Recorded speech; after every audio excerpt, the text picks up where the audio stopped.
চন্দ্রগ্রহণের video ধারণ করলাম। দেখুন চন্দ্রগ্রহণ হচ্ছে।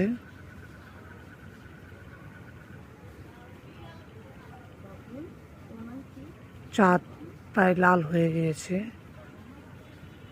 আর পূর্ণ চন্দ্রগ্রহণ আর কিছুক্ষণের ভিতরে পূর্ণ চন্দ্রগ্রহণ হবে। দেখুন যারা দেখেননি, আসলে অসাধারণ একটি মুহূর্ত। আমি আমার ছেলে আয়মান এবং স্ত্রীকে নিয়ে চন্দ্রগ্রহণ দেখতেছি আর ছাদের উপর থেকে আপনাদের সাথে ভিডিওটা শেয়ার করলাম।